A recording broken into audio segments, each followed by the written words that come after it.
Meanwhile, the main dinner was about to start. In the past, Father had been the general of an army that was on the verge of defeat. Only a few people on his side had survived, but he had decided he would not let them die.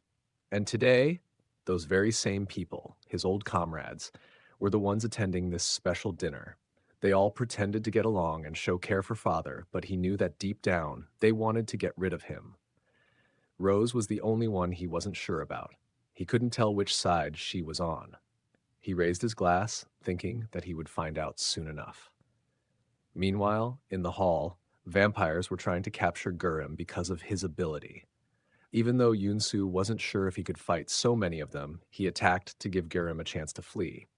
Gurim didn't want to leave, not after finding out that Yunsu was alive, but he had no choice, while Yunsu was overwhelmed by the attacking vampires.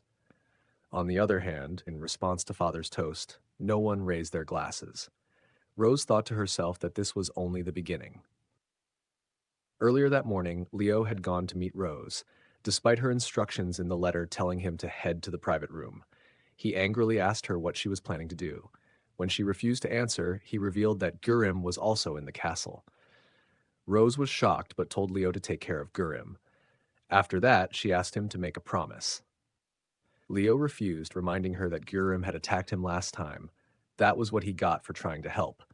He demanded to know why she even cared about Gurim so much. Rose told him, Gurim, I will save everyone. But Leo told her not to care about anyone else. Why couldn't she just look at him? Rose thought to herself that she wouldn't be swayed by such a weak confession. She wanted to kiss him, but that would mean too much. So instead, she kissed him gently on the forehead. Then she turned to leave, telling him that she would give him a chance to attack Father.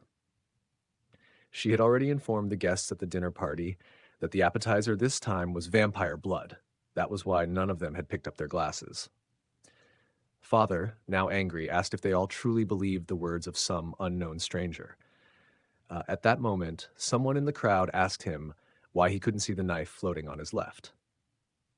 Rose had also revealed something she had quietly observed, that Father was now blind in his left eye. The knife struck Father, drawing blood. The guests all froze. This confirmed that the information in the letter had been true. In the past, during a losing battle, General Gray had made a decision. He told his remaining men that he would go into the forest. Some hesitated, warning that it was the same forest rumored to be home to a witch, but Gray told them they were free to stay behind and fight the enemy in their current weakened state if they preferred. In the end, they all chose to follow him. The forest was dense, a twisting maze that disoriented even the most seasoned soldiers. Then suddenly, General Gray vanished.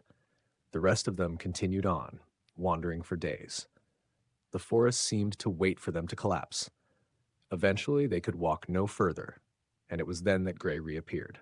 But something had changed. His once blue eyes had turned yellow.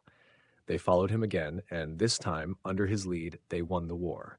Later, they all received the same powers as him by drinking his blood. But even after all these years, not one of them had managed to surpass him. Rose watched as Father defeated each of his old comrades one by one. She handled the last one herself. Afterward, she approached Father and suggested they leave before more vampires arrived. She had already told Leo to come to the quarters once he heard a commotion at the party.